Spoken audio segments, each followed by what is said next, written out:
தந்தை மகன் தூயாவியின் பேராலே ஆமென். எங்களை நேசிக்கிற பரலோக தகப்பனே, எங்கள் அன்பு ஆண்டவராகிய இயேசு கிறிஸ்துவே, எங்களை ஆளுகை செய்யும் தூய ஆவியானவரே, இந்த ஜூம் மீட்டிங்கில் வழியாக இணைந்துள்ள எங்கள் ஒவ்வொருவரையும் உமது கரத்திலே ஒப்புக் கொடுக்கிறோம். எங்களை ஆசீர்வதியும். உமக்கு முன்பாக எங்களை முற்றிலுமாக தாழ்த்தி உம் பாதம் சரணடைகிறோம். வேதத்தை நாங்கள் தியானிக்கும் போது வேதத்தில் உள்ள அனைத்தையும் நாங்கள் புரிந்து கொள்ளும்படி எங்கள் அகக்கண்களை திறந்திரள வேண்டும் என்று ஜெபித்து இந்த பாடல் வழியாக ஆண்டவரை நாம் அனைவரும் ஆராதிப்போம். ஆண்டவரே, உம் பாதம் சரணடைந்தேன், அடிமை தானை. ஆண்டவரே, உம் பாதம் சரணடைந்தேன், அடிமை நானை. ஆயிரம் ஆயிரம் துன்பங்கள் வந்தாலும் அகன்று போக மாட்டேன், உம்மை விட்டு அகன்று போக மாட்டேன். ஆண்டவரே, உம் பாதம் சரணடைந்தேன், அடிமை நானையா. ஒவ்வொரு நாளும் உன் குரல் கேட்டு அதன்படி நடக்கின்றேன். ஒவ்வொரு நாளும் உன் குரல் கேட்டு அதன்படி நடக்கின்றேன். உலகினை மறந்து உம்மையை நோக்கி ஓடி வருகின்றேன். உலகினை மறந்து உம்மையை நோக்கி ஓடி வருகின்றேன். ஆண்டவரே, உன் பாதம் சரணடைந்தேன், அடிமை நானையா. ஆயிரம் ஆயிரம் துன்பங்கள் வந்தாலும் அகன்று போக மாட்டேன், உம்மை விட்டு அகன்று போக மாட்டேன். வாலிபன் தனது வழிதனையே எதனா சுத்தம் பண்ணுவான். வாலிபன் தனது வழிதனையே எதனா சுத்தம் பண்ணுவான். தேவனே, உமது வார்த்தையின் படியே காத்து கொள்வதனால்.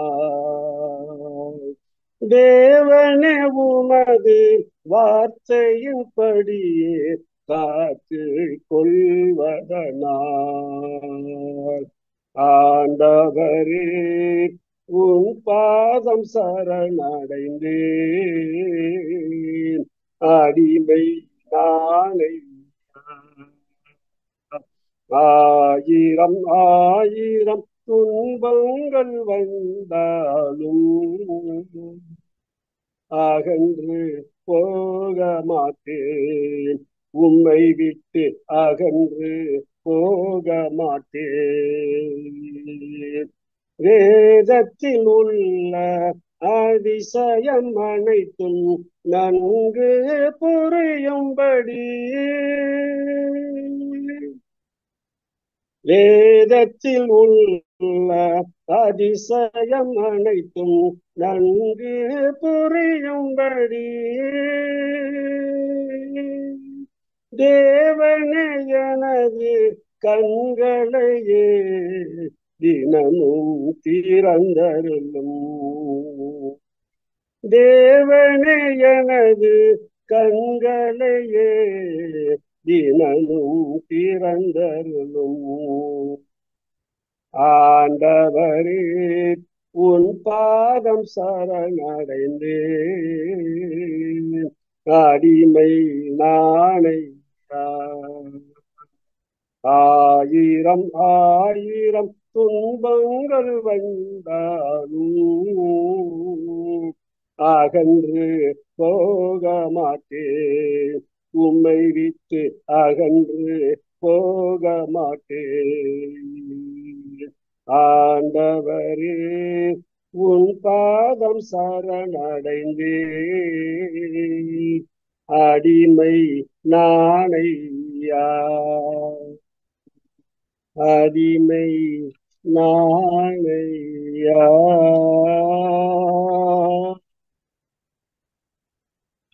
மேலும் இனி காலம் செல்லாது, ஆண்டவரின் வருகை மிகவும் சமீபமாய் இருக்கிறது என்பதை உணர்ந்தவர்களாய் கரையில்லாமல் குற்றமில்லாமல் நம் ஆன்மாவை காத்துக்கொண்டு கர்த்தருக்காக வாழ்ந்து முன்னேற அனிதனமும் ஜெபித்து அவர் வருகைக்காக நம்மை ஆயத்தமாக்குவோம்.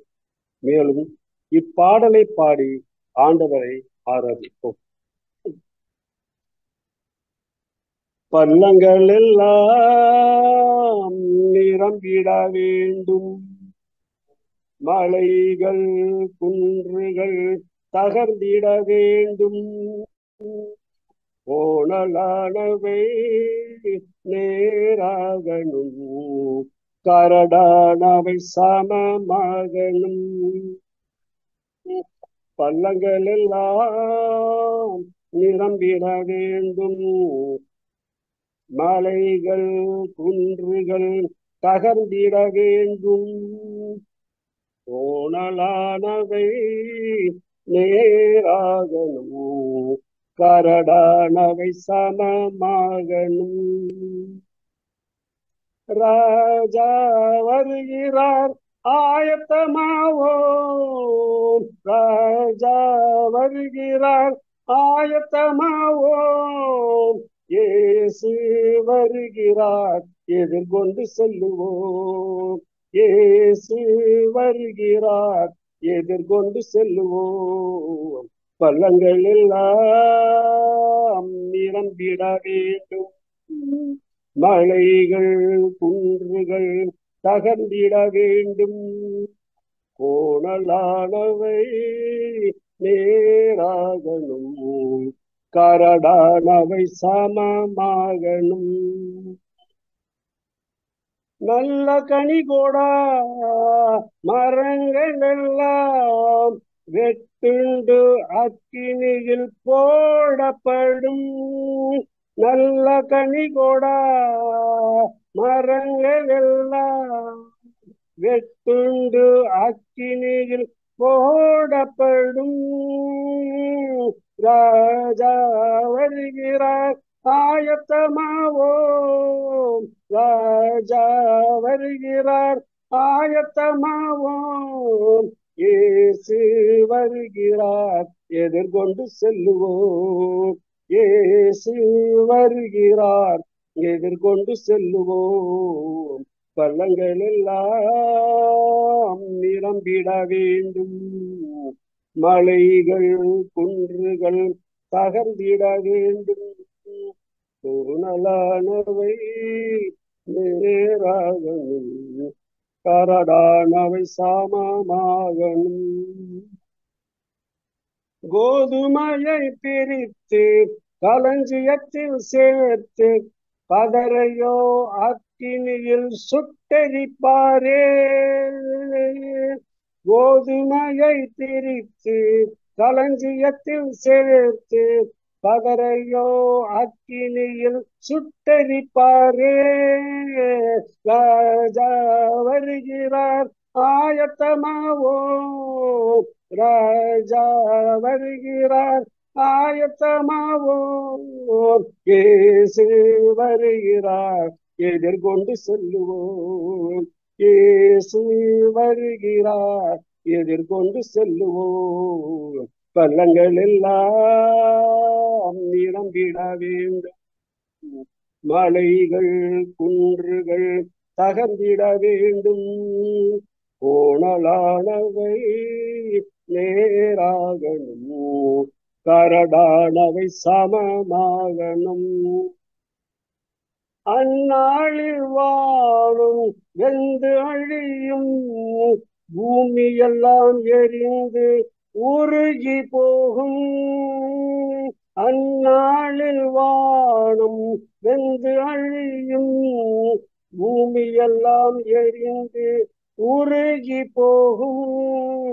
ராஜா வருகிறார், ஆயத்தமாவோம். ராஜா வருகிறார், ஆயத்தமாவோம். இயேசு வருகிறார், எதிர்கொண்டு செல்லுவோம். இயேசு வருகிறார், எதிர்கொண்டு செல்லுவோம். பள்ளங்கள் எல்லாம் நிரம்பிட வேண்டும், மலைகள் குன்றுகள் தகர்ந்திட வேண்டும். கோணலானவை நேராகணும், கரடானவை சமமாகணும்.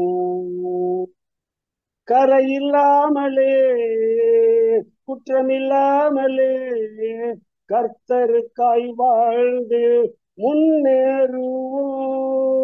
கரையில்லாமலே குற்றமில்லாமலே கர்த்தருக்காய் வாழ்ந்து முன்னேறுவோம்.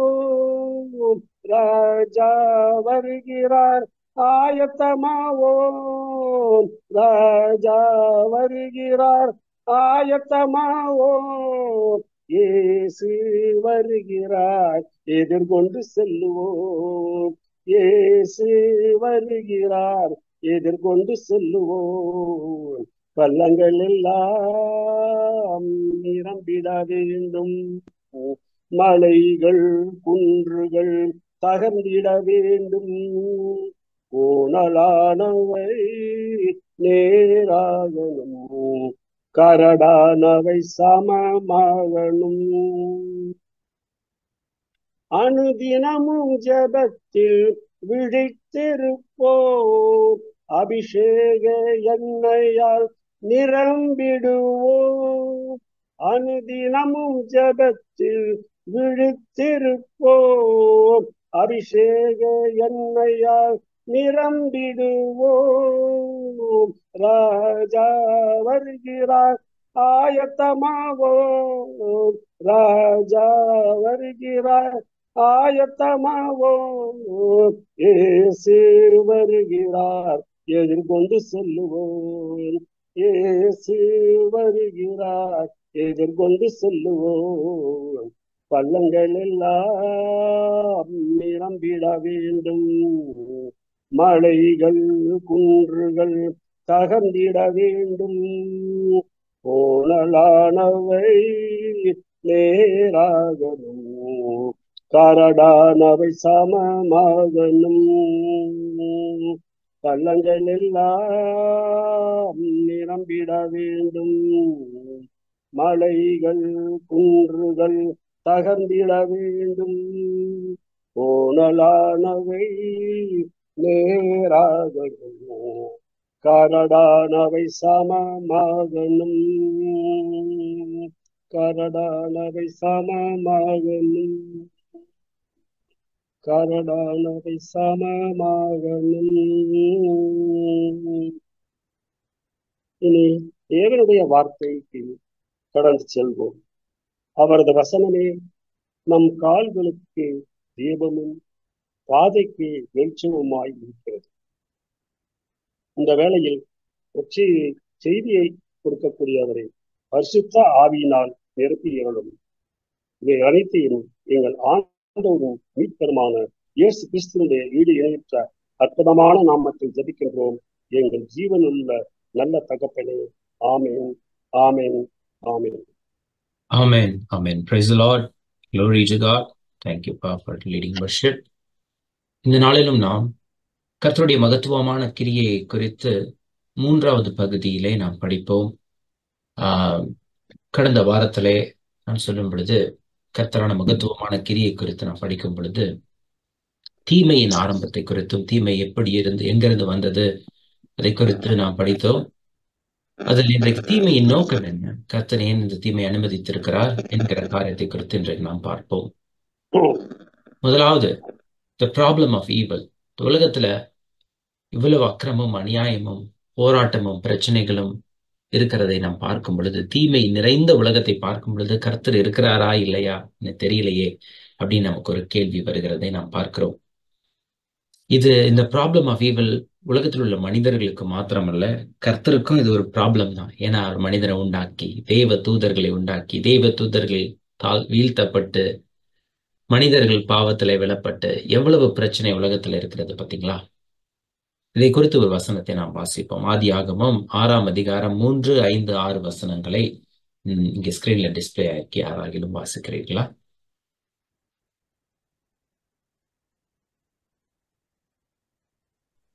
அப்பொழுது கர்த்தர், என் ஆவி என்றைக்கும் மனுஷனோடே போராடுவதில்லை, அவன் மாம்சந்தானே, அவன் இருக்க போகிற நாட்கள் 120 வருஷம் என்றார்.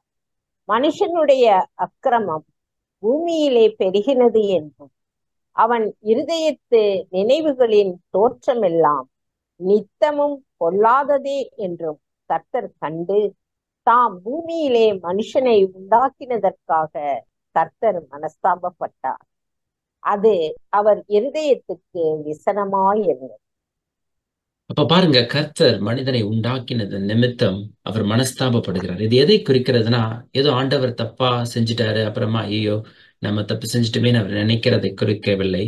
அவருடைய நேச்சரை குறிக்கிறது. அவர் தீமையை அறியாதவர், பாவத்தை அறியாத சுத்த கண்ணராய் இருக்கிறார். அவரிடத்துல எவ்வளவு வேணும் இருள் இல்லை என்று வேதம் சொல்லுகிறதை நாம் பார்க்கிறோம். ஆனால் மனிதன் இந்த உலகத்துல வந்து சாத்தானுடைய சொல்லை கேட்டு பாவத்திலே விழுந்தது நிமித்தம் அக்கிரமம் உலகத்திலே பெருகி இருக்கிறதை நாம் பார்க்கிறோம். இதை கர்த்தர் பார்க்கும் பொழுது அவருடைய நேச்சருக்கும் இந்த உலகத்திலுடைய மனிதனுடைய நேச்சருக்கும் ஒரு கான்ஃபிளிக்ட் இருக்கிறதை கர்த்தர் உணர்கிறார். கர்த்தர் அதை அறிந்திருக்கிறார். இது நம்ம பார்க்கும் பொழுது பாத்தீங்கன்னா, உலகத்துல இந்த பாவம் எப்படி வந்தது இதை குறித்து நம்ம ஏற்கனவே படித்து விட்டோம். Free will. கர்த்தர் என்ன பண்ணுகிறார்? மனிதனுக்கு சுய சித்தத்தை கொடுக்கிறார். இந்த சுய சித்தம் இருக்குமானால் அதனுடைய பின்பு விளைவுகளையும் கர்த்தர் அறிந்திருக்கிறார். தேவனுடைய சித்தம்னு ஒண்ணு இருக்கு, மனிதனுடைய சித்தம்னு ஒண்ணு இருக்கு. தேவன் என்ன நினைக்கிறார்? எல்லாரும் ரட்சிக்கப்படணும் அப்படின்னு சொல்லி தேவன் சித்தம் கொண்டிருக்கிறார். ஆனா மனிதனுடைய சித்தம்னு ஒண்ணு இருக்கிறபடினால அவன் தேவனோடு போராடுகிறான்.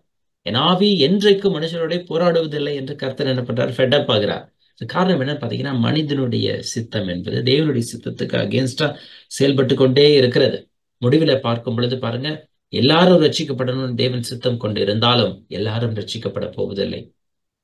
ஒரு கூட்ட ஜனங்கள் கர்த்தரை தள்ளியது நிமித்தம், அவரை விசுவாசிக்காதது நிமித்தம் அவர்கள் என்ன பண்ணுகிறார்களா? நித்திய நரகம், நித்திய ஆக்கினை, நித்திய evil, ultimate demonstration of evil என்னன்னு பாத்தீங்கன்னா, அந்த நரகத்திற்கு அவங்க சென்று கொண்டு செல்லப்பட போகிறார்கள் என்பதை நாம் அறிந்திருக்கிறோம்.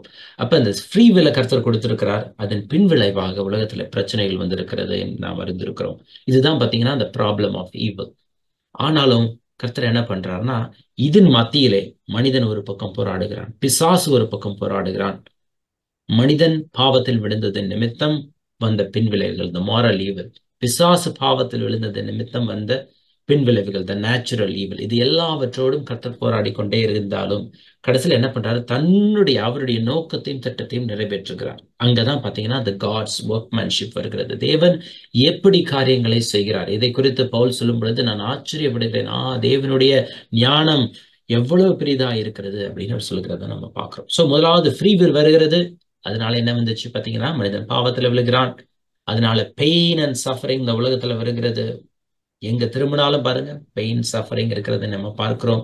குறைவுபட்ட நிலைமையில உலகம் இருக்கிறதை பார்க்கிறோம். ஒருவனுக்கு நன்மை செய்ய அறிந்திருந்தும் அதை செய்யாமற் போனால் அது அவனுக்கு பாவமா இருக்கும் என்று நாம் பார்க்கிறோம். The absence of good is evil என்று நாம் டிஃபைன் பண்ணோம். The absence of heat is cold அப்படின்னு நம்ம சொன்னோம். The absence of light is darkness என்று நாம் பார்க்கிறோம். அப்போ குறைவான காரியங்கள் காணப்படும் பொழுது அது தீமையா இருக்கிறது. மனிதன் தனிமையா இருப்பது நல்லது அல்ல. இப்போ there was isolation. there was separation. That is a shortage of goodness, and because of that it is evil என்று நாம் பார்த்தோம். அப்புறம் பாத்தீங்கன்னா Jesus on the cross, the ultimate expression of evil and goodness எங்கன்னு பாத்தீங்கன்னா இயேசு கிறிஸ்துவையே, பாவம் அறியாத அவரையே சிலுவையில அடிச்சு கொள்றாங்க பாருங்க. அதை விட ஒரு கொடுமையான தீமை கிடையாது. ஆனா அந்த தீமையிலிருந்தும் கர்த்தர் என்ன பண்ணுகிறார்? நன்மையை விளைவிக்கிறார், நமக்கு ரட்சிப்பை கொண்டு வந்து கொடுக்கிறார்.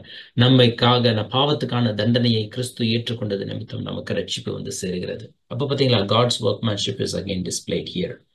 அப்புறம் என்ன பண்றாருன்னா, இதுல இருந்து நாம் என்ன கற்றுக்கொள்கிறோம்? God always turns evil into good. யோசேப்பு பழைய ஏற்பாட்டுல என்ன சொல்றாரு?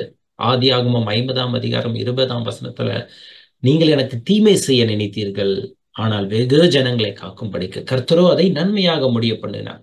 அப்ப whatever man tries to put towards evil, whatever man tries to invest towards evil, God turns that into good ultimately in the end. கடைசியில் என்ன பண்ணுகிறார்? நன்மைகள், தீமை யாவையும் நன்மையாய் மாற்றுகிறார், எல்லாவற்றையும் புதிதாக்குகிறார். புதிய வானம், புதிய பூமி. Ultimately evil is going to be destroyed. Yes, there is a problem of evil. Yes, there is so much pain and suffering in this world, but ultimately things are going to be changed அப்படின்னு சொல்லி நம்ம பார்க்கிறோம். அதுதான் வேதத்தினுடைய சத்தியமே, அதுதான் வேதத்தினுடைய மெசேஜே. நம்ம பார்க்கும் பொழுது உலகத்துல ஈவில் இருக்கிறது பாத்தீங்களா, அது temporal. What is the measure of evil? It changes over time. What is the measure of suffering? It changes over time. அது மாறிக்கொண்டே இருக்கிறது. ஆனால் நித்தியத்துல தேவன் எப்படி இருக்கிறார்? அவர் மாறாதவராய் இருக்கிறார். காரணம் என்னன்னா, அவர் பரிசுத்தராய் இருக்கிறார், அவர் நன்மை நிறைந்தவராய் இருக்கிறார். It is beyond time. So evil is temporal and bound to time, but goodness is beyond time and it is eternal என்று நாம் பார்க்கிறோம். அப்ப நித்தியத்துல நாம போகிறோம். அப்ப நிலையான நகரத்தை நோக்கி நாம் சென்று கொண்டிருக்கிறோம். பரிசுத்த நகரத்தை நோக்கி நாம் பிரயாணம் பண்ணிக்கொண்டே இருக்கிறோம். அதற்காக தான் நாம் காத்து கொண்டே இருக்கிறோம். அதுதான் பாத்தீங்கன்னா இனி வரும் பலன் மேல் நோக்கமா இருக்கிறோம். இந்த உலகத்திலே கொஞ்ச காலம் பாடு அனுபவிக்கிற உங்களை தேவன் சீர்படுத்தி ஸ்திரப்படுத்தி நிலைநிறுத்துவாராக என்று வேதத்திலே சொல்லுகிறதை நாம் பார்க்கிறோம். அப்ப பாருங்களேன், கர்த்தர் நம்ம என்ன பண்ணுகிறார்? கொஞ்ச காலம் இந்த உலகத்துல பெயின் அண்ட் சஃபரிங் ஆகிய இந்த டெம்பரல் ரெல்ம்ல நம்ம இருந்தாலும் ஒரு காலத்திலே தேவனோடு கூட நித்தியத்துல இருப்போம். அதுதான் பரலோகம் என்று நாம் பார்க்கிறோம். God uses evil to fulfill his plan and purpose. அதை குறித்து தான் இன்றைக்கு நான் உங்களுக்கு சொல்ல போகிறேன். இந்த purpose of evil அதை குறித்து நான் சொல்ல போகிறேன். கடைசியில நான் ஏற்கனவே சொன்னபடி temporal suffering and the overall goodness எல்லாவற்றையும் நம்ம பார்க்கும் பொழுது உலகத்துல கொஞ்ச நாள் சஃபரிங் இருக்குது. ஆனா பாருங்க, அதையும் கர்த்தர் என்ன பண்ணுகிறார்? நன்மைக்காக பயன்படுத்துகிறார். அவர் சோதிக்கப்பட்ட பின்பு பொன்னாய் விளங்குவார். சில நேர கஷ்டத்தின் ஊடாய் கர்த்தர் நம்மை கொண்டு சென்றாலும் அதன் மூலமாய் கர்த்தர் நமக்கு ஒரு சில காரியங்களை கற்றுக் கொடுத்து நம்மை இன்னும் மேலானவர்களாக கிறிஸ்துவை போல மாற்றுகிறார் என்று வேதத்திலே நாம் பார்க்கிறோம். அதுதான் வேதத்தின் சத்தியம். அதனாலதான் நம்ம எப்பொழுதுமே கம்ஃபர்ட்லே இருக்க விரும்பல. கர்த்தாவே என்னை டிசிப்ளின் பண்ணும், இது எப்படி என்னை வழி நடத்தணும்னு விரும்புறீங்களோ அதுல என்னை கொண்டு செல்லுங்க ஆண்டவரே. நீ கஷ்டத்தின் ஊடாய் கொண்டு சென்றாலும் பரவாயில்லை, அதன் மூலமாக கர்த்தர் எனக்கு நீர் ஒன்று கற்றுக் கொடுக்கிறீர், அதற்காக உமக்கு ஸ்தோத்திரம். வனாந்திரமே வந்தாலும் கூட பரவாயில்லை கர்த்தாவே, செங்கடலை நீர் எங்களுக்காக பிளப்பீர், வானத்திலிருந்து மன்னாவை வருவிப்பீர், அது மாத்திரமல்ல காடைகளை கொண்டு வருவீர் ஆண்டவரே, கண்மலையை பிளந்து அதிலிருந்து நீரூற்றுகளை கொண்டு வர செய்கிறவர் தேவன். அப்பொழுது நீர் நன்மையை செய்கிறவர் என்று நான் அறிந்திருக்கிறேன். உலர்ந்த எலும்புகள் என்னுடைய வாழ்க்கையில வந்தாலும் அதை உயிர் பெறச் செய்கிறவர் நீர். வனாந்திரமே வந்தாலும் அதை நீர் வற்றாத நீரூற்றாய் மாற்றக்கூடியவர் என்று நான் அறிந்திருக்கிறேன் என்று சொல்லி கர்த்தரை அறிந்து கொள்வதற்கும் நம்முடைய எண்ணத்திலும் குணத்திலும் கர்த்தரை போல மாறுவதற்கும் அது ஒரு சந்தர்ப்பமாய் இருக்கிறதை நாம் அறிந்திருக்கிறோம். அப்ப பாத்தீங்கன்னா ultimately it's the overall goodness.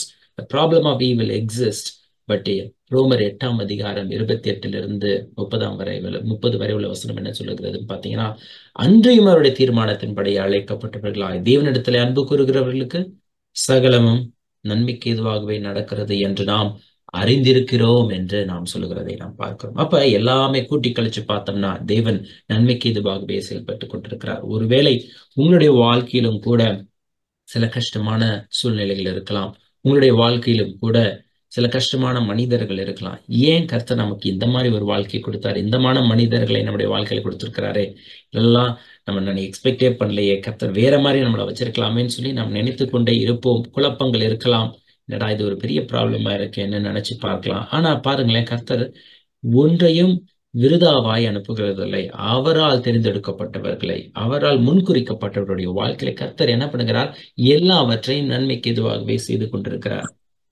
பாத்தீங்களா? உலகத்துல பாவம் இருந்தாலும் கர்த்தர் என்ன பண்றாரு? கடைசியில் அதை நன்மையாய் முடிய பண்ணுகிறார். அதே மாதிரி நம்முடைய வாழ்க்கையில பிரச்சனைகளும் டிஃபிகல்ட்டான சுச்சுவேஷன்ஸ் இருந்தாலும் கர்த்தர் என்ன பண்ணுகிறார்? அதையும் ஒரு பர்பஸ்க்காக யூஸ் பண்ணுகிறார். எப்படி நான் ஏற்கனவே சொன்னபடி அழுகிய பொருட்கள் எல்லாம் போட்டு என்ன பண்றாங்க? கிரவுண்டுக்கு கீழே காம்போஸ்டா போட்டு அதை என்ன பண்றாங்க? அதை அப்படியே உரமா மாற்றி அதை என்ன பண்றாங்க? செடிகளுக்கு போடுறாங்க. பாத்தீங்களா? நன்மையா மாறுது. அதே மாதிரி நம்முடைய வாழ்க்கையில அழுகிய சூழ்நிலைகள் சில நேரம் வரலாம். இல்லைன்னா நாற்றம் எடுக்கும் சூழ்நிலைகள் நம்முடைய வாழ்க்கையில வரலாம். ஆனால் God will turn into good and he will make you produce fruit. அதுதான் the truth of the Bible. So the problem of evilல ஓரளவு உங்களுக்கு அந்த கிளாரிட்டி வந்திருக்கும் என்று நான் நம்புகிறேன். ஏன்னா இந்த ப்ராப்ளம் ஆஃப் ஈவில காமிச்சுதான் உலகத்துல உள்ளவங்க கடவுள் இல்லைன்னு சொல்றாங்க. அது மாத்திரமல்ல, தேவன் நம்பிக்கையை இழந்து விட்டு அநேகர் பின்வாங்கி போகிறார்கள். அதற்கு காரணம் என்னன்னு பாத்தீங்கன்னா, அவர்களால் அக்கிரமத்தை பார்த்து தேவன் இருக்கிறாரா அப்படின்ற ஒரு கேள்வி அவளுக்கு வருகிறதை நாம் பார்க்கிறோம். இப்போ காட்ஸ் ஒர்க்மேன்ஷிப் இதை குறித்து நான் சொல்ல விரும்புகிறேன். அதில் ஒரே ஒரு சின்ன எக்ஸாம்பிளை மாத்திரம் நான் உங்களுக்கு முன்பதாக வைத்து செல்ல விரும்புகிறேன். ரோமர் 11ஆம் அதிகாரம் 22ஆம் வசனத்திலிருந்து 27ஆம் வசனம் வரை நாம் இங்கே வாசிப்போம். ஆகையால் தேவனுடைய தயவையும் கண்டிப்பையும் பார். விழுந்தவர்களிடத்திலே கண்டிப்பையும் உன்னிடத்திலே தயவையும் காண்பித்தார். அந்த தயவிலே நிலைத்திருப்பாயானால் உனக்கு தயவு கிடைக்கும். நிலைத்திராவிட்டால் நீயும் வெட்டுண்டு போவாய். அன்றியும் அவர்கள் அவிவிசுவாசத்திலே நிலைத்திராதிருந்தால் அவர்களும் ஒட்ட வைக்கப்படுவார்கள். அவர்களை மறுபடியும் ஒட்ட வைக்கிறதற்கு தேவன் வல்லவராய் இருக்கிறாரே. சுவாபத்தின்படி காட்டொலிவ மரத்திலிருந்து நீ வெட்டப்பட்டு சுவாபத்திற்கு விரோதமாய் நல்ல ஒலிவ மரத்திலே ஒட்ட வைக்கப்பட்டிருந்தால் சுவாப கிளையாகிய அவர்கள் தங்கள் சுய ஒலிவ மரத்திலே ஒட்ட வைக்கப்படுவது அதிக நிச்சயம் அல்லவா? மேலும் சகோதரரை, நீங்கள் உங்களையே புத்திமான்கள் என்று எண்ணாதபடிக்கு ஒரு ரகசியத்தை நீங்கள் அறிய வேண்டும் என்றிருக்கிறேன். அது என்னவெனில், புறஜாதியாருடைய நிறைவு உண்டாகும் வரைக்கும் இஸ்ரவேலரில் ஒரு பங்குக்கு கடினமான மனது உண்டாயிருக்கும். இந்த பிரகாரம் இஸ்ரவேலர் எல்லோரும் ரட்சிக்கப்படுவார்கள். மீட்கிறவர் சீயோனிலிருந்து வந்து அவபக்தியை யாக்கோபை விட்டு விலக்குவார் என்றும், நான் அவர்களுடைய பாவங்களை நீக்கும் போது இதுவே நான் அவர்களுடனே செய்யும் உடன்படிக்கை என்றும் எழுதியிருக்கிறது. ஆமென். ஆமென். இந்த இடத்துல பார்க்கும் பொழுது அப்போஸ்தலனாகிய பவுல் யூதர்களை குறித்து பேசி வருகிறார். என்னடா புறஜாதிகள்லாம் ரட்சிக்கப்படுறாங்களே, யூதர்கள்லாம் விசுவாசம் இல்லாமையினால் அழிந்து போறாங்களேன்னு சொல்லிட்டு அங்க அவருக்கு ஒரு மன வருத்தம் இருந்தாலும் புறஜாதிகளை பார்த்து அவர் இந்த வசனங்களை சொல்லுகிறார். நீங்க காட்டொலிவ மரமா இருந்தீங்க, ஆனா நீங்க உங்களுக்கு சுவிசேஷம் எப்படி சேர்ந்துச்சுன்னா, God's workmanship. What is God's workmanship? அவர்கள் இருதயம் கடினப்பட்டு போனது. இந்த இடத்துல சொல்லும் பொழுது புறஜாதியாருடைய நிறைவு உண்டாகும் வரைக்கும் இஸ்ரவேலரில் ஒரு பங்குக்கு கடினமான மனது உண்டாயிருக்கும். இப்ப கர்த்தர் யாரையும் ஃபோர்ஸ் பண்ணி இருதயத்தை கடினமாக்குகிறவர் அல்ல. ஆனா அவர்களுடைய இருதயம் கடினமாகும் பொழுது கர்த்தர் அதையும் என்ன பண்ணுகிறார்? தன்னுடைய பிரயோஜனத்துக்காக, தன்னுடைய மகிமைக்காக, அநேகரை மீட்கும் பொருளாக அதை பயன்படுத்துகிறார். இங்கேதான் காட்ஸ் பியூட்டி ஆஃப் ஒர்க்மேன்ஷிப்பே இருக்கிறதை நாம் பார்க்கிறோம். அப்ப புறஜாதியார் ரட்சிக்கப்படும்படிக்கு, புறஜாதியாருக்கு சுவிசேஷம் கொண்டு சேர்க்கும்படிக்கு கர்த்தர் என்ன பண்ணுகிறார்? இஸ்ரவேலரில் ஒரு பங்குக்கு இருதயம் கடினமாகட்டும்னு அளவு பண்ணி விட்டுறாரு. அப்ப இருதயம் கடினமாகி கொண்டே வருகிறது. இதை இன்னொரு இடத்துல நம்ம பார்க்கிறோம். பார்வோனுடைய இருதயம், ரோமர் 9ஆம் அதிகாரத்திலையும் இதையேதான் பவுல் சொல்லுகிறார். பார்வோனுடைய இருதயம் கடினமாகி கொண்டே வருகிறது. தேவன் இருதயத்தை கடினப்படுத்துகிறவர் அல்ல. அவன் முரட்டாட்டம் பண்ணுகிறான். தேவன் அவனுக்கு சுய சித்தத்தை ஃப்ரீ வில்ல கொடுத்துட்டார். அவன் இருதயம் கடினமாகிக்கிட்டே வருகிறது, பார்வோனுடைய இருதயம். ஆனா கர்த்தர் என்ன பண்றாரு பாத்தீங்களா? கடினமாகட்டும்னு விட்டுறார். அவனோட இடைப்பட்டு பார்க்கிறாரு. அவனுடைய கடினத்தை நீக்கும்படி கர்த்தர் என்ன பண்ணுகிறார்? முயற்சி செய்கிறார். ஆனா அவன் அதற்கு செவி சாய்க்கவில்லை. எத்தனையோ அற்புதங்களை, பல வாதைகளை கர்த்தர் என்ன பண்ணுகிறார்? கொண்டு சேர்க்கிறார். அவனுடைய இருதயம் கடினமாகுது. ஒரு காலகட்டத்துல வேதம் என்ன சொல்லுகிறதுனா, தேவன் பார்வோனுடைய இருதயத்தை கடினப்படுத்தினார். அது வரைக்கும் பார்வோனுடைய இருதயம் கடினப்பட்டதுன்னு வேதம் சொன்னது. திடீர்னு தேவன் பார்வோனுடைய இருதயத்தை கடினப்படுத்தினார்னு சொல்லி அங்க ஒரு ட்விஸ்ட் வருகிறதை நாம் பார்க்கிறோம். என்னடா தேவன் பார்வோனுடைய இருதயத்தை கடினப்படுத்துகிறாரா அப்படின்னு பார்க்கும் பொழுது he stopped softening the heart of ஃபேரோன்னு தான் அதை எடுத்துக்கொள்ள முடியும். ஏன்னா தேவன் என்ன பண்ணுகிறார், இவ்வளவு நாள் போராடி பார்த்தார், இனிமேல் என் ஆவி உன்னோடு போராடுவதில்லை. ஆதியாகமம் 6ஆம் அதிகாரத்துல சொன்னபடி என் ஆவி இனிமேல் மனுஷனுடைய ஆவியோடு போராடுவதே இல்லை. God gives up. இதுதாங்க ஒரு காடே என்ன பண்றாரு, காடே போய் சீட்ல உட்கார வச்சுட்டாங்க. பார்த்தீங்களா ஃபேரோ. இதை குறித்து நான் ஏற்கனவே சொல்லி இருக்கிறேன். இந்த பையனுக்கு எவ்வளவோ சொல்லி பார்த்தேங்க, இவன் மனம் திரும்புவான்னு பார்த்தேன். பெற்றோர்கள் சொல்லுவாங்க, கடைசியில எக்கு எடுக்கட்டும் நீ போப்பா அப்படின்னு சொல்லி அவன் கையிலேயே விட்டுட்டேன். இனி அவனாச்சு அவன் பாடாச்சுன்னு சொல்லி நான் வந்துட்டேன்னு சொல்லி அவர்களே பின்வாங்க வச்சிடறாங்க சில பேர், உலகத்தில் உள்ள பிள்ளைகள். அதே மாதிரி என்ன பண்றாங்க, இந்த இடத்துல பார்வோனுடைய இருதயம் கடினப்பட்டு போயிட்டு, அதே மாதிரிதான் இன்றைக்கு புரஜ யூதர்களுடைய இருதயம் கடினப்பட்டு இருக்கிறதுனால அதை கர்த்தர் ஒரு சாதகமா பயன்படுத்தி அதுல இருந்து சுவிசேஷத்தை உலகமெங்கும் கொண்டு சேர்க்கும்படியாக செயல்படுகிறார். பார்த்தீங்களா, அதுதான் காட்ஸ் ஒர்க்மேன்ஷிப். அங்கேயும் ஒரு ப்ராமிஸ் வைக்கிறார். தேவன் எவ்வளவு நல்லவர் பார்த்தீங்களா. கடைசியில என்ன சொல்றாரு பார்த்தீங்களா, மீட்கிறவர் சீயோனிலிருந்து வந்து அவபக்தியை யாக்கோபை விட்டு விலக்குவார் என்றும், நான் அவர்களுடைய பாவங்களை நீக்கும் போது இதுவே நான் அவர்களுக்கு செய்யும் உடன்படிக்கை என்றும் எழுதியிருக்கிறது. எத்தனை உடன்படிக்கை தான் ஆண்டவர் பண்ணுவாருன்னு தெரியல இந்த இஸ்ரவேல் ஜனங்களோட. ஆனா அவங்க எவ்வளவுதான் போராடினாலும் கர்த்தர் இரக்கம் உள்ளவர், அவர் கிருபை உள்ளவர், அவர் நீதி உள்ளவர். அப்ப உலகத்துல அவர்களுக்கு அநீதி வந்து சேர்ந்தது, அவர்களுக்கு பல பிரச்சனைகள் வந்தது, யூதர்களுக்கு பல பிரச்சனைகள் வந்தது. God's justice was demonstrated, but yet God is so gracious and kind. He is once again bringing them back. அதுலயும் பாருங்க, திரும்ப என்ன பண்றாரு, வாக்கு தத்தத்தை தான் போடுறாரு கர்த்தரங்க. திரும்ப என்ன பண்றாரு, வாக்கு தத்தத்தின் அடிப்படையில உண்டான உடன்படிக்கை. ஆபிரகாமுக்கு நான் வாக்கு தத்தம் பண்ணினேன், அதை நான் இன்றைக்கும் நிறைவேற்ற வல்லவராயிருக்கிறேன். அப்ப ஒரு காலத்துல யூதர்கள் எல்லாம் கிறிஸ்துவுக்குள்ள திரும்புவாங்க. அது எவ்வளவு பெரியதா இருக்குன்னு பாருங்க. இப்ப கடைசி காலத்துல நாம் வாழ்ந்து கொண்டிருக்கிறோம். எல்லாம் பாத்தீங்கன்னா உலகில பூகம்பம்ன்றாங்க, அது இதுன்றாங்க. ஆனா ஒரு காலத்துல யூதர்களும் கர்த்தரை நோக்கி வருவார்கள் அப்படின்னு நம்ம பார்க்கும் பொழுது இது எவ்வளவு பெருசா இருக்கும் அப்படின்னு பவுலே சொல்றாரு.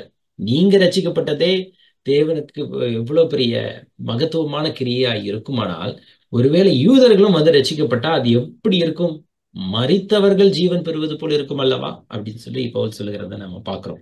அங்கதான் காட்ஸ் ஒர்க்மேன்ஷிப் இருக்கிறத நம்ம பார்க்கிறோம். God is playing with different cards, difficult cards, difficult people, difficult decisions, difficult choices made by people, but yet God's plan and purpose is getting fulfilled in the end. அதுதான் இங்க முக்கியமான காரியம். இந்த இடத்துல அப்போஸ்தலனாகிய பவுல் என்ன சொல்றாரு பாத்தீங்களா, கடைசியில தேவனுடைய ஐஸ்வர்யம், ஞானம், அறிவு என்பவைகளின் ஆழம் எவ்வளவாய் இருக்கிறது, அவருடைய நியாயம் தீர்ப்புகள் அளவிடப்படாதவைகள், அவருடைய வழிகள் ஆராயப்படாதவைகள், சகலமும் அவராலும் அவர் மூலமாயும் அவருக்காகவும் இருக்கிறது, அவருக்கே என்றென்றைக்கும் மகிமை உண்டாவதாக, ஆமேன் அப்படின்னு சொல்றாரு. அப்ப ஒருவேளை இந்த காலத்துல நீங்க கஷ்டத்துல இருந்தாலும் காட்ஸ் ஒர்க்மேன்ஷிப் நினைச்சு பாருங்க. அப்போஸ்தலனாகிய பவுல் இந்த வசனங்களை எழுதும் பொழுது அவருடைய கண்களில் பிரச்சனை இருந்திருக்கலாம், அவருடைய வாழ்க்கையில முட்கள் கொடுக்கப்பட்டது, அவர் சிறையில இருந்திருக்கலாம், எவ்வளவோ பிரச்சனைகளை தான் அவர் மத்தியில் அவர் எழுதுறார். ஆனா he is wondering and rejoicing about God's workmanship. தேவனுடைய ஐஸ்வர்யம், தேவனுடைய ஞானம், என்னை அழைத்தவர், அவர் உண்மையுள்ளவர், எனக்குள் வாசம் பண்ணுகிறார், முற்றுமுடிய ரட்சிக்க வல்லவராய் இருக்கிறார், எப்படி என்னை தேவன் அழைத்தார், நான் கிறிஸ்தவர்களை அழித்து கொண்டிருந்தேனே அப்படின்னு சொல்லிட்டு அவர் நினைச்சு பார்த்து காட்ஸ் ஒர்க்மேன்ஷிப் நினைச்சு எண்ணி அவர் வந்து சந்தோஷப்படுகிறார். அப்ப கிறிஸ்துவுக்குள் அவன் என்ன பண்ணணும், சந்தோஷமா இருங்கள் என்று மறுபடி சொல்லுகிறேன்னு இன்னொரு இடத்துல சொல்றார். அப்ப நம்ம என்ன பண்ணோம், what is the secret of rejoicing in Christ, what is the secret of always being happy in Christ ன்னு பாத்தீங்கன்னா, தேவனை குறித்து நாம் நினைக்கும் பொழுது அவர் எப்படி நம்முடைய வாழ்க்கையில கிரியைகளை செய்கிறார், காரியங்களை செய்கிறார் என்பதை நாம் எண்ணி எண்ணி பார்க்கும் பொழுது அது நமக்கு சந்தோஷத்தை உண்டு பண்ணுகிறது. பழைய ஏற்பாட்டுல தேவன் எப்படி செய்தார், தாவீதுடைய வாழ்க்கையில தேவன் எப்படி செய்தார், ஆபிரகாமுக்கு தேவன் இறங்கினார், யோசேப்புக்கு இறங்கினார், அதுக்கு தானே வேத வசனங்கள் எழுதி கொடுக்கப்பட்டிருக்கிறது. கர்த்தருடைய மகத்துவமான கிரியைகளை பார்க்கும் பொழுது இனி வரும் பலன் மேல் நாம் நோக்கமாய் இருக்க நமக்கு நம்பிக்கை உண்டாய் இருக்கிறது. சோ இந்த ஒரு சின்ன எக்ஸாம்பிளை நான் உங்களுக்கு காண்பிக்க விரும்பினேன். ஏன்னால் இதை பார்க்கும் பொழுது உங்களுக்கு அந்த தைரியமும் விசுவாசமும் நம்பிக்கையும் வரும். கர்த்தர் செயல்படுகிறார். Although so many things are going on around this world, God is still working in the background என்று நாம் அறிந்து கொள்ள முடியும். அதனால் நமக்கு ஒரு சந்தோஷம் உண்டாயிருக்கும் என்று நான் நம்புகிறேன். தி ஆரிஜின் ஆஃப் ஈவில். நான் ஒரு சின்ன சம்மரி மட்டும் கொடுக்குறேன். இந்த ஆரிஜின் ஆஃப் ஈவில் என்னன்னு பார்த்தீங்கன்னா, தேவன் எல்லாவற்றையும் நன்மைக்கு இதுவாக படைத்தார். ஆனால் பாத்தீங்கன்னா ஆழத்தின் மேல் இருள் இருந்தது. எங்கிருந்துப்பா இருள் வந்துச்சுன்னு பார்க்கும் பொழுது, பிசாசு இந்த உலகத்துல வந்தபடினாலே அங்க என்ன வந்துச்சு, உலகத்துல இருள் வந்தது. நேச்சுரல் டிசாஸ்டர், பூகம்பம், ஒழுங்கின்மை இந்த உலகத்துல வந்தது அப்படின்னு சொல்லி நம்ம பாக்குறோம். இன்னைக்கும் ஏங்க இவ்வளவு பிரச்சனை, சுனாமி வருது, there is so much of natural disaster. இப்ப ஜப்பான்ல ஏதோ ஒரு பெரிய மெகா எர்த்குவேக் வரப்போகுதுன்னு சொல்லி இருக்கிறாங்க, ப்ரெடிக்ட் பண்ணியிருக்காங்க. அதெல்லாம் ஏன் வருகிறது அப்படின்னு பாத்தீங்கன்னா, தி ஆரிஜின் ஆஃப் ஈவில் எங்கிறது வருகிறதுனா, பிசாசு பாவத்துல விழுந்தான் தேவனுக்கு விரோதமாய் பெருமையினால. அதுக்கப்புறமா பாத்தீங்கன்னா ஆதாம் ஏவாள் என்ன பண்றாங்க, மாரல் ஈவில் இந்த உலகத்துல வருகிறது. அக்கிரமம் செய்யறாங்க, ஒருத்தருக்கு ஒருத்தர் தீமை செய்யறாங்க. அது எங்க மாரல் ஈவில்னு சொல்லுகிறோம் பாத்தீங்களா, அது எங்க இருந்து வருகிறதுனா ஆதாம் ஏவாள் பாவத்துல விழுந்தது நிமித்தம் அவங்க என்ன பண்றாங்க, ஸ்திரீயானவள் என்ன பண்றாங்க, ஆதியாகமம் 3:6 அப்பொழுது ஸ்திரீயானவள் அந்த விருட்சம் புசிப்புக்கு நல்லதும் பார்வைக்கு இன்பமும் புத்தியை தெளிவிக்கிறதற்கு இச்சிக்கப்படத்தக்கதும் தக்க விருட்சமுமாய் இருக்கிறது என்று கண்டு அதன் கனியை பறித்து புசித்து தன் புருஷனுக்கும் கொடுத்தால் அவனும் புசித்தான். So that's the fall of Satan, the fall of Adam and Eve, and because of that the whole package of evil came into this world, including the natural evil and also the moral evil என்று நாம் பார்க்கிறோம். இதை குறித்து நாம் ரொம்ப ஆழமாய் படித்து விட்டோம். The foundation of evil என்று பார்க்கும் பொழுது தீமையின் அஸ்திபாரம் எங்க, தீமையின் ஆரம்பம் அறிந்து விட்டோம். அஸ்திபாரம், the foundation upon what evil is built என்று பார்க்கும் பொழுது ஏசாயா தீர்க்க தரிசன புத்தகத்துல அங்க பிசாசை குறித்து, லூசிஃபரை குறித்து அங்கே சொல்லப்பட்டதை நாம் பார்த்தோம். என்னன்னு பாத்தீங்கன்னா, நான் மேகங்களுக்கு மேலாக உன்னதங்களில் ஏறுவேன், உன்னதமானவருக்கு ஒப்பாவேன் என்று உன் இருதயத்தில் சொன்னாயே என்று அங்க கர்த்தர் சொல்லுகிறதாய் நாம் பார்க்கிறோம். அப்ப எங்கன்னு பாத்தீங்கன்னா, உன்னதமானவருக்கு ஒப்பாக முடியுமா அப்படின்னு ஒரு கேள்வி நம்ம வைக்கும் பொழுது, ஒப்பாக முடியுமா உன்னதமானவருக்கு ஒப்பாக அந்த பிசாசினால, அந்த லூசிஃபரால? முடியாது இல்லையா? சோ பிசாசு என்ன பண்றான், ஒரு பொய்யை நம்புகிறான். அதே மாதிரி ஸ்திரீயானவள்ட சர்ப்பம் சொல்லும் பொழுது நீங்க சாகவே சாவதில்லை, அது உண்மையா பொய்யான்னு பார்க்கும் பொழுது அது ஒரு பொய். ஏன் பொய்யா இருக்குது, அவங்க சாப்பிட்ட அந்த நாளிலே அவர்கள் ஆவிக்குரிய ஜீவிதத்திலே மரித்தார்கள். ஒரே மனிதனால் மரணம் வந்தது என்று நாம் பார்க்கிறோம். அக்கிரமத்தினாலும் பாவத்தினாலும் மரித்திருந்த உங்களை கர்த்தர் உயிரோடு எழுப்பினார் என்று எபேசியர் 2 வாசிக்கும் பொழுது, அன்றைக்கு ஆதாம் ஏவாள் அன்றைக்கு கர்த்தருடைய வார்த்தையை கீழ்ப்படியாமல் போகும் பொழுது அவர்கள் பாவத்திலே விழுந்து மரணித்து போனார்கள். அப்ப சாகவே சாவதில்லை என்றது ஒரு பொய். நீங்கள் தேவர்களை போல் ஆவீர்கள் என்பது இன்னொரு பொய் இல்லையா? அது ரெண்டுத்தையும் என்ன பண்றாங்க, ஏவாளும் ஆதாமும் பிலீவ் பண்றாங்க.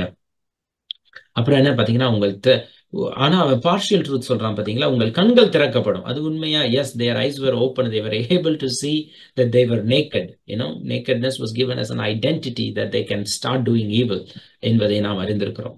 அப்புறம் இதை பாத்தீங்கன்னா, பிசாசு என்ன பண்றான், இயேசு இடத்துல போய் இதே மாயையான காரியத்தை காமிச்சு என்ன சொல்றான், சகல ராஜ்யத்தையும் உங்களுக்கு கொடுப்பேன், என்னை வணங்கி பணிந்து கொள்ளும் அப்படின்னு சொல்லும் பொழுது, அப்பாலே போ சாத்தானேன்னு சொல்லி இயேசு சொல்றாரு. அப்ப ரெண்டு பேர் என்ன பண்ணிட்டாங்க, மிஸ் பண்ணிட்டாங்க. பிசாசு என்ன பண்ணிட்டான், பொய்யை நம்பி இருதயத்திலே உண்டாக்கி விழுந்து போயிட்டான். அதே மாதிரி இதை என்ன பண்றான் பிசாசு, ஆதாம் ஏவாள்கிட்ட காண்பிக்கிறான், நான் பொய்யை நம்பி ஏமாந்துட்டேன், விழுந்துட்டேன், நீ உங்களுக்கும் பொய் சொல்றேன்னு சொல்லிட்டு என் பொய்யனும் பொய்க்கு பிதாவுமா இருக்கிறான், தன் சொந்தத்தில் எடுத்து பேசுகிறான் என்று வேதம் சொல்லுகிறது.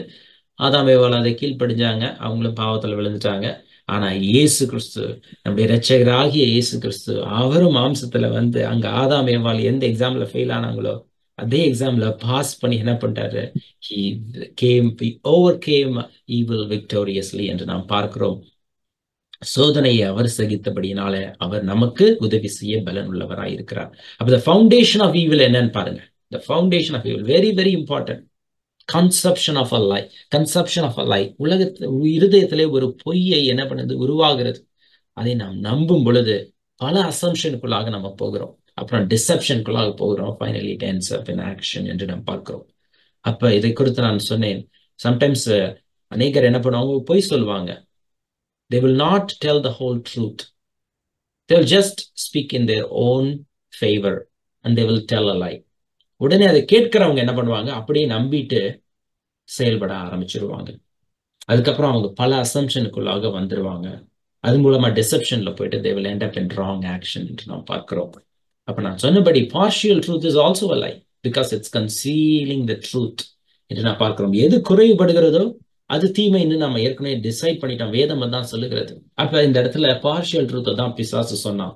அதே மாதிரி நாமளும் அநேக நேரம் பார்ஷியல் ட்ரூத்தை நமக்கு சாதகமாக்கி சம்டைம்ஸ் சொல்லிடுவோம். அதனாலதான் நாவல ரொம்ப கேர்ஃபுல்லா இருங்க. எல்லாவற்றையும் அது அநீதி நிறைந்த உலகம், அது என்ன பண்ணுகிறது, தீயை போல இருக்கிறது, காட்டு தீயை போல இது பண்ணிடும் அப்படின்னு சொல்லிட்டு அங்க கேர்ஃபுல்லா இருக்க சொல்லி யாக்கோபு சொல்லுகிறதை நாம் பார்க்கிறோம். அப்ப இந்த ஃபவுண்டேஷன் ஆஃப் ஈவில் எங்க இருக்குன்னா பொய்யின் அடிப்படையில் இருக்கிறது. Ultimately it is the fight between truth and evil, and truth is well rooted and founded in God, because God is the foundation of truth. God is the truth. God is the ultimate truth. ஆனா evil எங்க இருந்து வருகிறதுன்னு பார்க்கும் பொழுது அது பொய்யின் அடிப்படையில் இருக்கிறதை நான் பார்க்கிறோம். ஸோ த ப்ராப்ளம் ஆஃப் ஈவிலை குறித்து பார்த்தோம், தி ஆரிஜின் ஆஃப் ஈவிலை குறித்து நாம் பார்த்தோம், த ஃபவுண்டேஷன் ஆஃப் ஈவிலை குறித்து நாம் பார்த்திருக்கிறோம். கடைசியா இன்றைக்கு நான் உங்களிடத்துல சொல்லி முடிக்க வேண்டியது என்னன்னு பாத்தீங்கன்னா, the purpose of evil. தீமையின் உள்நோக்கம் என்ன? தேவன் ஏன் இந்த தீமை அனுமதித்திருக்கிறார்? Doesn't God know already that evil is bringing so much of problem in the people, in the life of people, particularly Christians? கிறிஸ்தவர்களுக்கு தான் எத்தனை போராட்டம், உலகத்திலே இயேசுவை ஏற்றுக்கொண்டவர்களுக்கு தான் எத்தனை போராட்டம். இதெல்லாம் கர்த்தர் அறிந்திருக்கிறாரே. ஏன்பா இந்த ஈவில் ஆரம்பத்திலே அவர் அடியோடு அழிச்சிருக்கலாமே, கடைசி வரைக்கும் ஏன்பா விட்டு வைக்கிறார்? எப்படிலாம் நமக்கு பல கேள்விகள் வருகிறதை நாம் பார்க்கிறோம். இதே கேள்விகளை புறஜாதியாரும் தேவனை நம்பாதவர்களும் நம்மிடத்துல எழுப்புகிறதை நான் அறிந்திருக்கிறோம். அப்ப ஏன் இந்த தீமையின் வருகிறது? கர்த்தர் ஏன் இந்த தீமையை அனுமதித்திருக்கிறார்? God is not the author of evil. God, அதையும் நாம பார்த்திருக்கிறோம். God is not the one who created evil. He created human beings. He created angels, and because of them evil came into this world. But why did God allow evil to endure? Why did God allow evil to enter and endure என்று நாம் பார்க்கிறோம். But why? ஏன் எப்படி பண்ணுகிறார் அப்படின்னு பார்க்கும் பொழுது, முதலாவது இதை நாம நன்றா அறிந்திருக்க வேண்டிய வேதம் இதை குறித்து நிறைய இடத்துல சொல்லுகிறது. ரோமருக்கு எழுதின நிருபத்துல, புதிய ஏற்பாட்டுல அப்போஸ்தலனாகிய பவுல் நிறைய புத்தகங்கள் எழுதியிருக்கிறார்கள். அவர் சொல்லும் பொழுது God is bringing justice into this world. God is bringing justice into the world. அதுல என்னன்னா, it is an opportunity for God to demonstrate justice. இல்லையா? இந்த உலகத்துல ஈவில் இருக்கும் பொழுது தேவன் நியாயம் தீர்ப்பை கொண்டு வருகிறார். தேவன் உலகத்தை நோவாவை உண்டு பண்ணும் பொழுது, ஆதியாகமத்துல படிக்கும் பொழுது என்ன பண்றாரு, அக்கிரமம் மிகுது ஆவதனால் என்ன பண்ணுகிறார், இந்த உலகத்தை நான் சங்கரிப்பேன் என்று சொல்லி ஜலப்பிரளயத்தை உண்டு பண்ணி இந்த உலகத்தை அழிக்கிறார். நோவாவுக்கோ கர்த்தருடைய கண்களிலே தயவு கிடைத்தது. God's justice and love, God's just nature and God's loving nature, God's grace இருக்கிறதை நாம் பார்க்கிறோம். Justice and grace, mercy and justice இருக்கிறதை நாம் பார்க்க ஒரு கான்ட்ராஸ்ட் உண்டு பண்ணுகிறது. It is an opportunity for God to demonstrate God's justice. நமக்கு அப்பதான் தெரிகிறது தேவன் நீதி உள்ளவர், அவர் நியாயம் தீர்க்கிறவர் என்பதை நாம் அறிந்து கொள்கிறோம். இதை குறித்து ஒரு வசனத்தை நாம் வாசிக்கலாமா? சங்கீதம் 37 அதிகாரம் 27 28 உள்ள வசனத்தை யாராவது வாசிக்கிறீர்களா? தீமையை விட்டு விலகி நன்மை செய், என்றென்றைக்கும் நிலைத்திருப்பாய். கர்த்தர் நியாயத்தை விரும்புகிறவர், அவர் தமது பரிசுத்தவான்களை கைவிடுவதில்லை. அவர்கள் என்றைக்கும் காக்கப்படுவார்கள். துன்மார்க்கருடைய சந்ததியோ அறுப்புண்டு போம் என்று நாம் பார்க்கிறோம். அப்ப பாருங்க, நீதிமானை கர்த்தர் நீதி செய்கிறவர், நம்மளையும் நன்மையை செய்ய சொல்றார். நீதியை செய், தீமையை விட்டு விலகி நன்மையை செய் அப்படின்னு சொல்லிட்டு அவர் என்ன பண்ணுகிறார், நீதிமான்களுக்கு பலன் கொடுக்கிறார். நீதியை செய்கிறார், ஆனால் துன்மார்க்கருக்கோ ஆனால் பட் காட். இந்த வசனம், இந்த பட் காட் அப்படின்றதுதான் பாத்தீங்கன்னா உலகத்துல இந்த பைபிள் ஃபுல்லா நிறைய இடத்துல நம்ம இருக்கிறத நம்ம பார்க்கிறோம். பட் காட் என்று நாம் பார்க்கிறோம். அக்கிரமத்தினாலும் பாவத்தினாலும் மரித்திருந்தீர்கள், ஆனால் தேவன் என்ன பண்ணுகிறார், உங்களை உயிரோடு எழுப்பார். அப்ப அந்த டிஃபைனிங் ஃபேக்டர் இருக்கு பார்த்தீங்கன்னா, அந்த டிஃபரன்சியேஷன், அது காண்பிக்கிறதுக்காக தேவன் நீதியுள்ளவர், அதே நேரத்தில் அவர் கிருபையுள்ளவர். அதை காண்பிப்பதற்காக, தேவனுடைய நீதியை காண்பிப்பதற்காக தேவன் என்ன பண்ணுகிறார், God allowed evil to endure and exist and endure in this world. ஒளியை படைத்து இருளையும் உண்டாக்கினேன், சமாதானத்தை படைத்து தீங்கையும் உண்டாக்குகிறவர் நானே. இதை நம்ம எப்படி படிக்கிறதுனா, ஒளியை படைத்து இருளையும் அனுமதிக்கிறவர் நானே, சமாதானத்தை படைத்து தீங்கையும் அனுமதிக்கிறவர் நானே அப்படின்னு தான் அந்த வேதத்துல நம்ம படிக்கணும். ஏன்னா அவரிடத்துல எவ்வளவு வேணும், இருள் இல்லை, அவரால் பாவம் செய்ய முடியாது, அவரால் இருளையும் என்ன பண்ண முடியாது, கிரியேட் பண்ண முடியாது. அவர் என்றைக்கும் அவர் சேரக்கூடாத ஒளியிலே வாசம் பண்ணுகிறவர் என்று வேதம் சொல்லுகிறது. But God is allowing evil God is allowing darkness. God is allowing all these things to enter and endure for a reason. இவைகள் எல்லாம் செய்கிறார்னா because he is doing acting with a purpose. அவருக்கு ஒரு உள்நோக்கம் இருக்கிறதே நம்ம அறிந்திருக்கோம். அப்புறம் செகண்ட் ரீசன் என்னன்னு பாத்தீங்க அப்படின்னா, it is an opportunity for God to demonstrate God's love. தேவன் தம்முடைய அன்பை காட்டுறதுக்கு ஒரு பெரிய பெரிய ஆப்பர்ச்சுனிட்டி இதுதான். தேவனுடைய அன்பு எதுல வெளிக்காட்டப்பட்டிருக்கிறது? எல்லாருக்கும் தெரிஞ்சது. Ultimate expression of God's love எதுல? நாம் பாவிகளாய் இருக்கையில் அவர் நமக்காக மரித்தார். Jesus Christ on the cross.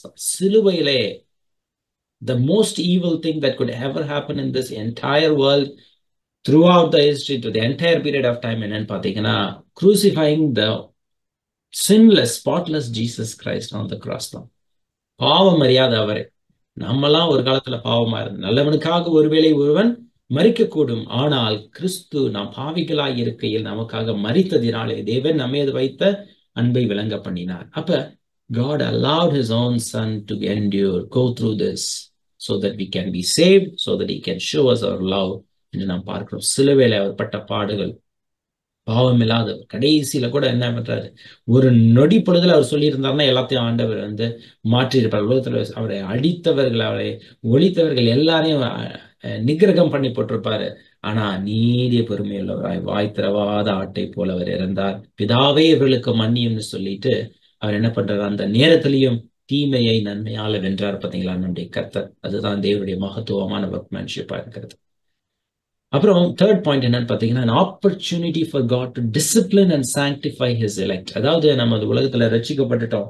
கர்த்தர் என்ன பண்ணுகிறார்? நம்மை ஒவ்வொரு நாளும் கிறிஸ்துவை போல மறுரூபமாக்கி கொண்டே வருகிறார். எப்படி மறுரூபமாக்கப்படுறோம் அப்படின்னு பாத்தீங்கன்னா, கொஞ்சம் கொஞ்சமா நமக்கு சேலஞ்சிங்க கொடுக்கிறாரு. சேலஞ்சை கொடுக்கும் பொழுதுதான் அதுல இருந்து நம்ம மேற்கொண்டு வர முடிகிறது. இல்லையா? நமக்கு எதுவுமே பிரச்சனை இல்லை, எந்த ப்ராப்ளமுமே இல்லைன்னா தேவனை அப்ரிஷியேட் பண்ண மாட்டோம், தேவனை நன்மை செய்கிறான்றதை அறிந்து கொள்ள மாட்டோம். So God is allowing us to discipline. தேவன் தமக்கு பிரியமானவர்களை நாம் நேசிக்கிறவர்களை சிட்சிக்கிறார் என்று வேதத்திலே நாம் படிக்கிறோம். ரோமர் 5ஆம் அதிகாரம் 3-5 வரை உள்ள வசனத்தை நாம் வாசிப்போம்.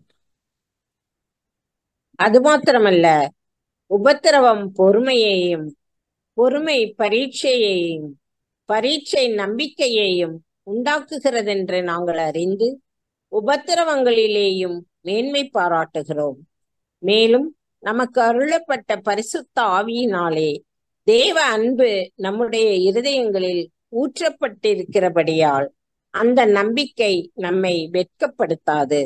ஆமென், ஆமென். பாத்தீங்களா? உலகத்துல உபத்திரம் உண்டு, ஆனாலும் திடன் கொள்ளுங்கள், நான் உலகத்தை ஜெயித்தேன் என்று கர்த்தர் சொல்கிறார். நாம் அறிந்திருக்கிறோம். கொஞ்ச காலம் பாடு அனுபவிக்கிற உங்களை தேவன் சீர்படுத்தி ஸ்திரப்படுத்தி நிலைநிறுத்துவாராக என்று நாம் பார்க்கிறோம். அது மாத்திரமல்ல, அப்போஸ்தலனாகிய பவுலுக்கு இருந்த பிரச்சனைகளை நீங்கள் அறிந்திருக்கிறீர்கள். எத்தனை பிரச்சனை, அவர் எத்தனை தடவை கப்பற்சேதத்துல இருந்தார்.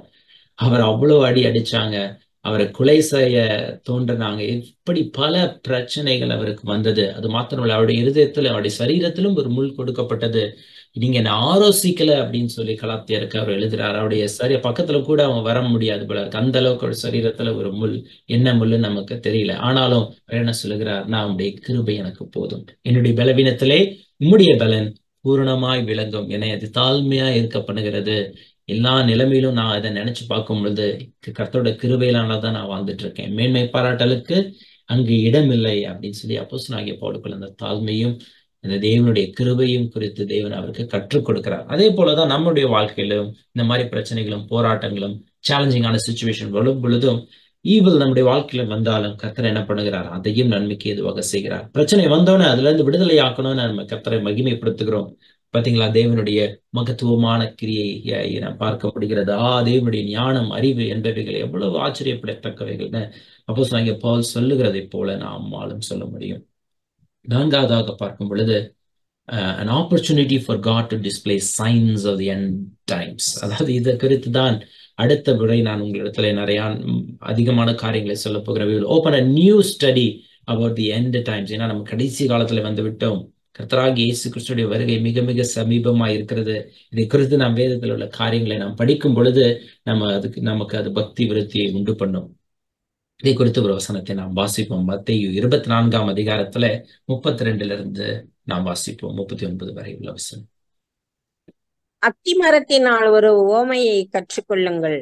அதிலே இளங்கிளை தோன்றி துளிர் விடும்போது வசந்த காலம் சமீபமாயிற்று என்று அறிவீர்கள். அப்படியே இவைகளையெல்லாம் நீங்கள் காணும்போது அவர் சமீபமாய் வாசல் அருகே வந்திருக்கிறார் என்று அறியுங்கள். இவைகள் எல்லாம் சம்பவிக்கும் முன்னே இந்த சந்ததி ஒழிந்து போகாதென்று மெய்யாகவே உங்களுக்கு சொல்லுகிறேன். வானமும் பூமியும் ஒழிந்து போம், என் வார்த்தைகளோ ஒழிந்து போவதில்லை.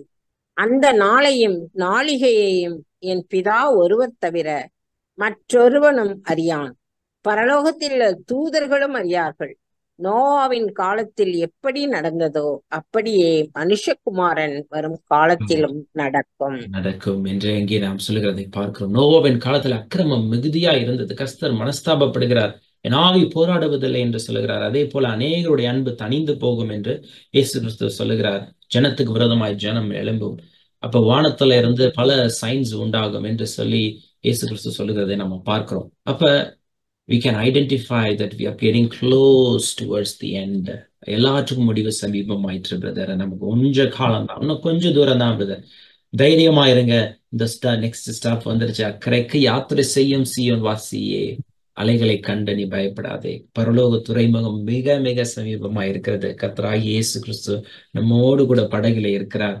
கவலைப்படாதிருங்கள், தைரியமாய் நாம் முன் செல்லுவோம் என்று சொல்லி அந்த சயின்ஸை பார்க்கும் பொழுது அதுவும் அங்கே தூரத்துல அங்க I can see the light house, கலங்கரை விளக்கத்தை நம்மால் தூரத்துல இருந்து நாம் பார்க்க முடியும்.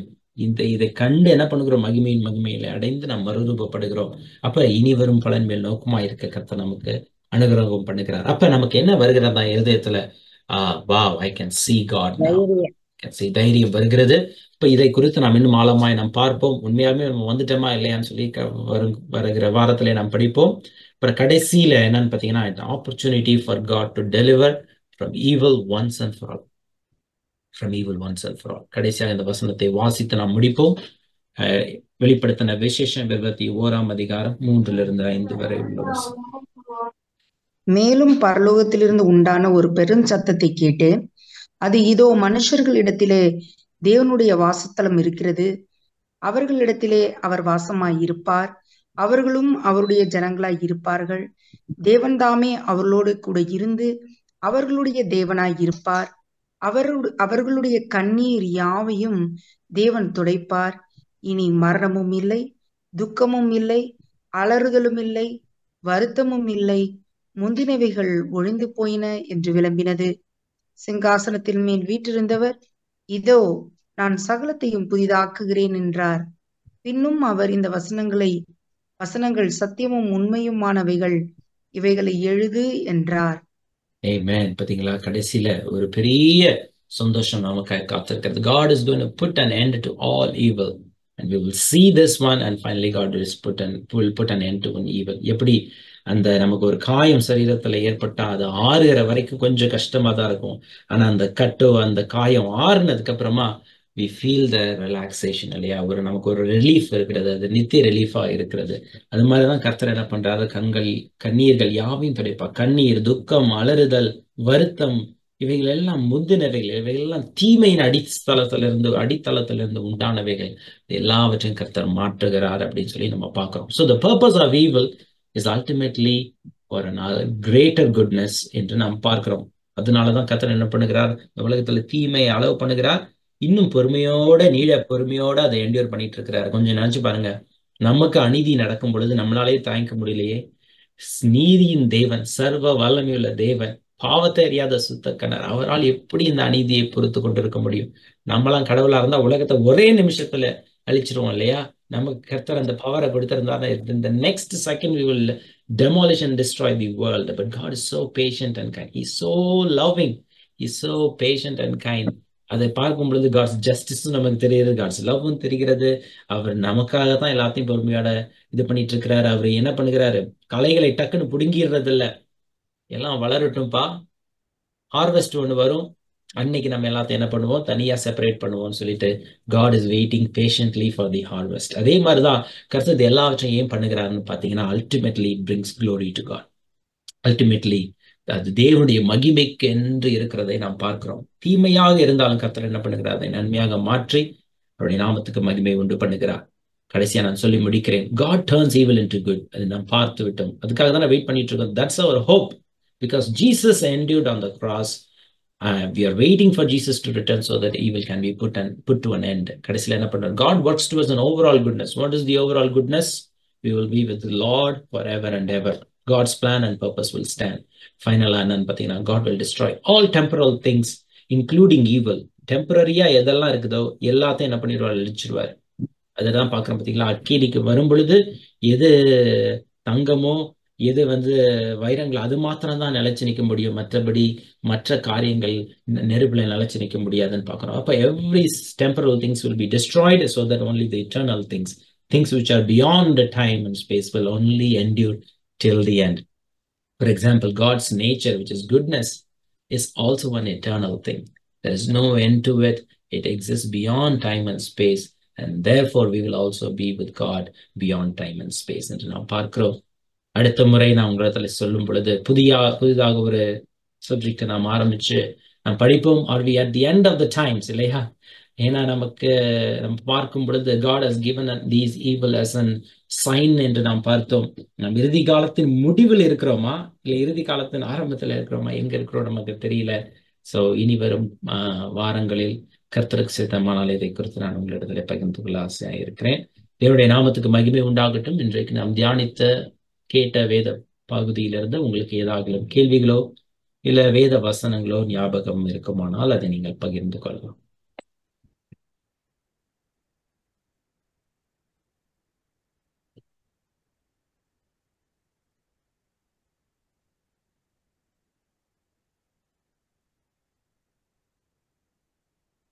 கர்த்தர் உங்களோடு பேசின காரியம் எது ஆகிலும் இருக்குமானால் it's an opportunity to share.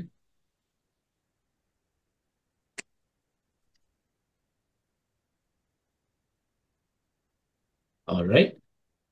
நாம் ஜெபித்து முடிப்போம். நம் கண்களை மூடி ஆண்டவரை நோக்கி பார்த்து அந்த நேரத்தில் ஜெபிப்போம். எங்களை நேசிக்கிற எங்கள் நல்ல தகப்பனை, எங்களுக்காக எல்லாவற்றையும் இந்த உலகத்துல நீர் செய்து வைத்திருக்கிறீரே, உமக்கு ஸ்தோத்திரம். உலகத்துல எங்களுக்கு போராட்டம் இருந்தாலும் கர்த்தர் எங்களை முடிவிலே ஜெயமாக வர பண்ணுவீர் என்று நாங்கள் முழு நிச்சயமாய் நம்புகிறோம். இயேசு சுவாமி, இது எங்களோடு இருக்கிறீர். ஆவியானவரே, எங்களுக்கு அச்சாரமாய் இருக்கிறீர். எங்களுக்குள்ளே உடைய வேத வசனங்களை கொடுத்து எங்களை பிரகாசமுள்ள மனக்கண்களை கொடுத்து அன்பையும் எங்கள் இருதயத்திலே ஊற்றி இப்படி பரிசுத்தாவின் பலனையும் வைத்து விருப்பத்தையும் செய்கையும் உண்டாக்கி எல்லாவற்றையும் எங்களுக்கு செய்கிறீரே. இதற்கு மேலாக உடைய வாக்கு தத்தையும் கொடுத்து கர்த்தர் எங்களை தைரியப்படுத்தி வருகிறீரே. உமக்கு ஸ்தோத்திரம் ஸ்தோத்திரம் ஸ்தோத்திரம் செலுத்துகிறோம். அப்பா, நித்திய ஜீவனை அளிப்பேன் என்று நீர் எங்களுக்கு வாக்கு தத்தம் பண்ணியிருக்கிறீர். அந்த பலனின் மேல் நோக்கமாய் நாங்கள் ஒவ்வொரு நாளும் இருந்து வருகிறோம். கர்த்தர் எங்களை பலப்படுத்துங்க, திடப்படுத்துங்க, ஞானத்தை தாங்க, பலனை தாங்க, எப்படி நடக்கணும், எப்படி பேசணும், என்னென்ன காரியங்களை செய்யணும், எல்லாவற்றிலும் பரிசுத்தமாய் இருக்க, உம்மை போல உமக்கு பிரியமாய் இருக்க, உம்மை சார்ந்த வாழ எங்களுக்கு உதவி செய்வீராக தகப்பனே.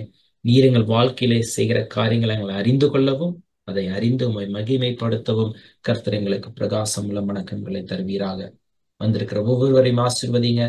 நீர் அவர்களை திடப்படுத்தி தைரியப்படுத்தி இப்படி அன்பினால் அவருடைய இருதயத்தை நிரப்பி சந்தோஷத்தினால் அவர்களை இடைக்கட்டு நாங்கள் ஜெபிக்கிறோம். இயேசு கிறிஸ்துவின் நாமத்தினாலே ஜெபிக்கிறோம் எங்கள் நல்ல பிதாவே, ஆமென். என் ஆத்துமாவே கர்த்தரை ஸ்தோத்திரி, என் முழு உள்ளமே என் ஆத்துமாவே கர்த்தரை ஸ்தோத்திரி, கர்த்தர் செய்த சகல நன்மைகளையும். Amen. Amen. Thank you all for joining today. God bless you all.